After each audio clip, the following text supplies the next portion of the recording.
नमस्कार साथियों, आप सभी का स्वागत है देवेंद्र सर ऑफिशियल में। हम हर रोज की तरह बेस्ट करंट अफेयर सबसे पहले सिर्फ 10 मिनट में आपके लिए लेकर आए हैं। आज की तारीख है 1 जुलाई 2020। जी हाँ, जुलाई महीने का पहला दिन। अगर आपको मेरे वीडियोस पसंद हो तो सब्सक्राइब करना मत भूलिएगा। शुरू करने से पहले आपको एक जानकारी देते हैं। आपको पता है कि कोरोना पैंडेमिक की वजह से जो लॉकडाउन लगा हुआ था, इस वजह से सारे कॉम्पिटिटिव एग्जाम पोस्टपोन कर दिए गए थे या हाल फिलहाल उनकी डेट को क्या है रोक दिया गया था।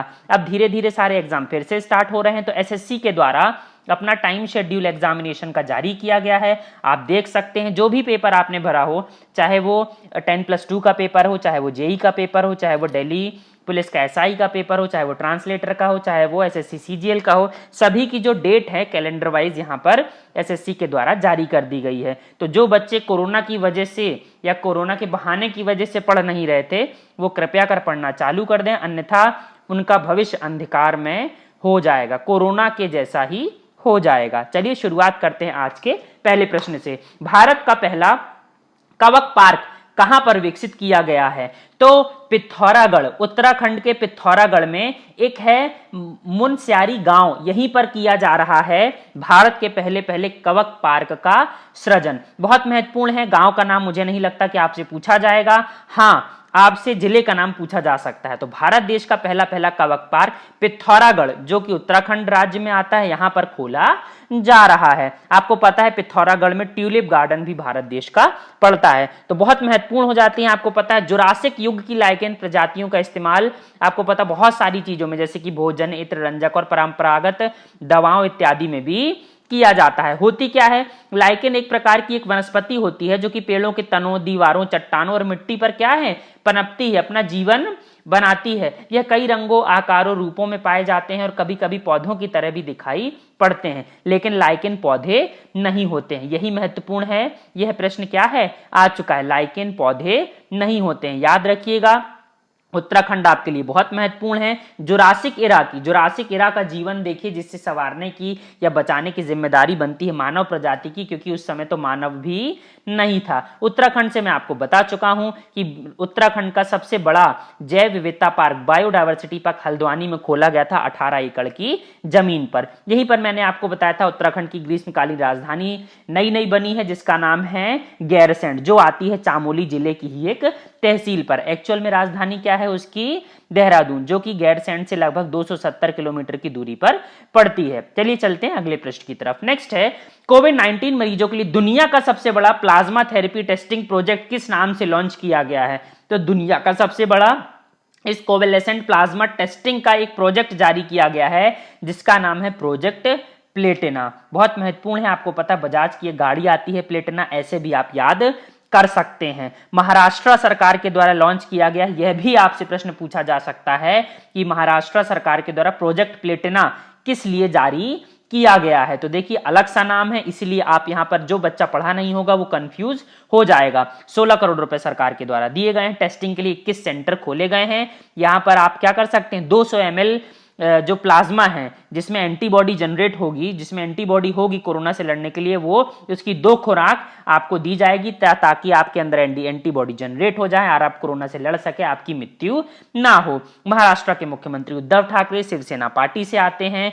राज्यपाल है भगत सिंह कोश्यारी, जो आते हैं उत्तराखंड से। देखिए यहां पर भी उत्तराखंड आ गया। अगला प्रश्न देखिए, बीईटी 2020 ह्यूमैनिटेरियन अवार्ड से किसे सम्मानित किया गया है? तो पॉप स्टार बेयोंसे इस साल के 2020 के ह्यूमैनिटेरियन अवार्ड बीईटी से सम्मानित हुई हैं। देखिए पॉप स्टार हैं, बहुत सारे जो ह्यूमन से संबंधित है, मानव अधिकार से संबंधित है, एनजीओज हैं, फाउंडेशन है, हर चीज में काफी काम करती रहती हैं। इन्होंने कोविड-19 से भी संबंधित एक हैशटैग चलाया था, जिसमें उनसे जितना हो सका उन्होंने क्या है, कोरोना में भी मदद कि इसीलिए इन्हें यह पुरस्कार दिया गया है। और यह पुरस्कार किसके हाथों से दिया गया है? आपको पता है मिशेल ओबामा, बराक ओबामा जो पूर्व राष्ट्रपति थे अमेरिका के, उन्हीं की पत्नी थी, उन्हीं के द्वारा यह अवार्ड दिया गया है। क्यों दिया जाता है यह भी महत्वपूर्ण है आज की परिस्थिति में। यह एक अमेरिकी अवार्ड शो है जो पिछले 1 साल से अफ्रीकी अमेरिकियों और अन्य अल्पसंख्यकों के संगीत, अभिनय, खेल और मनोरंजन के अन्य क्षेत्रों के लिए रहता है। देखिए फिर से एक विवाद सी स्थिति पैदा हो रही थी गोरे और काले के बीच में। कहां पर, अमेरिका में। इसीलिए यह अवार्ड अभी हाल फिलहाल में बहुत महत्वपूर्ण हो जाता है। क्या नाम है भाई, पॉप स्टार बेयोंसे। आप स्क्रीन में इनकी फोटो देख सकते हैं। अगले प्रश्न की तरफ चलते हैं कि खांगचोंगजू हाइड्रो इलेक्ट्रिक प्रोजेक्ट KHEL कहां पर स्थापित की जाएगी। तो यह हाइड्रो पावर प्रोजेक्ट है, भारत देश की सहायता से स्थापित किया जा रहा है। कहां पर, भूटान में। बहुत महत्वपूर्ण है, देखिए बहुत 600 मेगावाट, 600 मेगावाट अपने आप में एक अच्छी खासी कैपेसिटी होती है। इससे यह 600 मेगावाट से संबंधित एक हाइड्रो पावर प्रोजेक्ट पूर्वी भूटान में कौन सी, खोलोंगजुचू, ठीक है ना, इस नदी पर स्थापित किया जा रहा है। तो नदी का नाम महत्वपूर्ण है। मुझे नहीं लगता कि आपसे नदी का नाम विशेषतः पूछा जाएगा, मुझे सिर्फ यही लगता है कि आपसे ये दोनों या भूटान की अवस्थिति आपसे पूछी जा सकती है, क्योंकि लोगों को लग रहा है कि भूटान से हमारे संबंध खराब हो रहे हैं। ऐसा कुछ भी नहीं है, अफवाहें हैं। भूटान से हमारे संबंध बिल्कुल भी खराब नहीं है। दोनों देशों के विदेश मंत्री बैठे थे, बहुत अच्छे से समझौता हो गया है। आप डैम की अवस्थिति को देख सकते हैं, 95 मीटर की हाइट पर कंक्रीट का बांध यहां पर बनने वाला है। भूटान की राजधानी है थिम्पू, प्रधानमंत्री हैं लोते त्रिसरिंग, और वहां की भूटान की क्या है, मुद्रा है नुगुलट्रुम। तो बहुत महत्वपूर्ण हो जाता है यहां पर भूटान। आप देख सकते हैं भूटान की अवस्थिति, और मैंने यहां पर आपको वो मैप सामने रखा है जहां पर आप डोकलाम भी देख सके। तो आप देख सकते हैं डोकलाम वाला क्षेत्र, यहीं पर क्लैश की स्थिति बनी थी फिर से, किसकी, चाइना की और इंडिया की। तो बहुत महत्वपूर्ण है। अगला प्रश्न देखिए, भारत सरकार के द्वारा 59 चीनी मोबाइल ऐप को ब्लॉक करने का निर्णय किस अधिनियम के तहत लिया गया। बहुत महत्वपूर्ण है, आप इससे प्रश्न पूछा जाना चाहिए, क्योंकि आम जनता और टीवी रेडियो सब में यही आ रहा है। 59 चाइनीज ऐप को क्या कर दिया गया है, ब्लॉक कर दिया गया है। भारत सरकार का ये, भारत सरकार का वो, पता भी होना चाहिए आपको कि किस अधिनियम के तहत यह किया जा रहा है। जैसे मैंने आपको बताया था लॉकडाउन किस किस अधिनियम के तहत लग रहा था, तो मैंने आपको बताया था आपदा प्रबंधन अधिनियम। आपदा प्रबंधन अधिनियम ये आपके किसमें, ऑप्शन में आ सकता है। वैसे यहां पर ऑप्शन आएगा सूचना प्रौद्योगिकी अधिनियम। तो सूचना प्रौद्योगिकी अधिनियम के तहत जो आप ऐप को इंस्टॉल करते समय सारी की सारी परमिशन से दे देते हैं, उसी डेटा की सिक्योरिटी को संदेह में रखकर इस सूचना प्रौद्योगिकी अधिनियम का उपयोग किया गया है, धारा 69A का, और इन एप्स पर बैन लगाया गया है। किसके तहत आएगा, इलेक्ट्रॉनिक्स और सूचना प्रौद्योगिकी मंत्रालय के द्वारा, जिसके मंत्री हैं हाल फिलहाल में रविशंकर प्रसाद। बहुत महत्वपूर्ण है, सारी की सारी लिस्ट आप देख सकते हैं 59 एप्स की। ये सब समस्याएं क्यों हो रही हैं, आप देख सकते हैं गलवान वैली का क्लैश। ये गलवान वैली है, आप देख सकते हैं यहीं पर सारी की सारी क्लैश की स्थिति बनी हुई है। सुनने में आ रहा था, सूत्रों से खबर मिल रही थी कि चाइना किसी प्रकार का साइबर अटैक करता है, इसके पहले ही कर सकता है, इससे पहले ही सरकार ने ये सब सारे के सारे ऐप बंद कर दिए और आर्थिक रूप से भी नुकसान पहुंचा दिया। तो बहुत महत्वपूर्ण हो जाता है। देखिए ये जो जितनी लड़ाई है, ये पूरी लड़ाई होती है सिर्फ सियाचिन ग्लेशियर के लिए।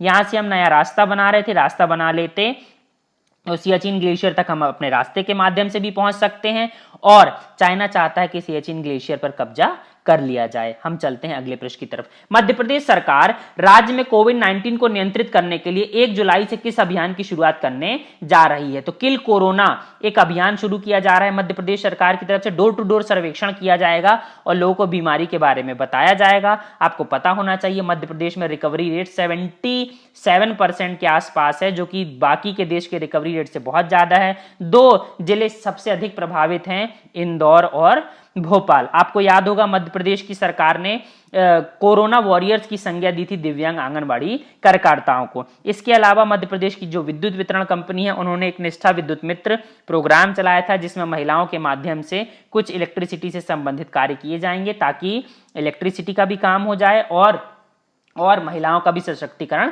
हो जाए। इसके अलावा मध्य प्रदेश में जो राज्यपाल है लालजी टंडन, उनकी तबीयत ठीक नहीं है, इसलिए अतिरिक्त प्रभार जो उत्तर प्रदेश की राज्यपाल है आनंदीबेन पटेल, उन्हें सौंपा गया है। आप दोनों राज्यपालों की फोटो सामने देख सकते हैं। अगला प्रश्न, मलावी के नए राष्ट्रपति कौन बन गए हैं। तो ये बने हैं भाई नए क्या है, लाजर चकवेरा।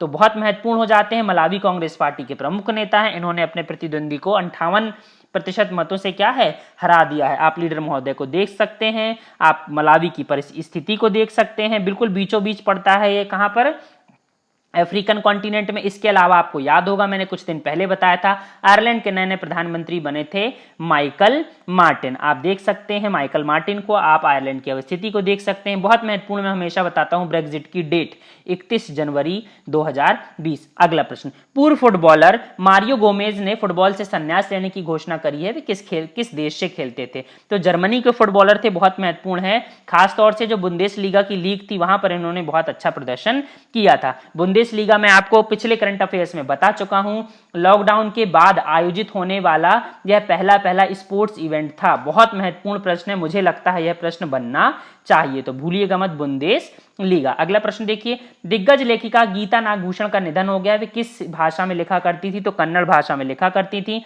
बहुत सारे अवार्ड भी इन्हें प्राप्त हुए थे। अगला प्रश्न देखिए, इंटरनेशनल एस्ट्रॉइड डे कब मनाया जाता है? तो 30 जून को मनाया जाता है।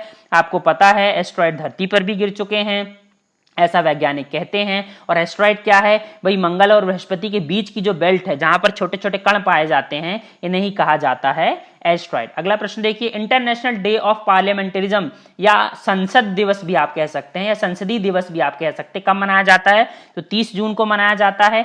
संयुक्त राष्ट्र की क्या याद में? भारत देश के लिए विशेष है क्योंकि भारत देश सबसे बड़ा लोकतंत्र है विश्व का। वीडियो पसंद हो तो लाइक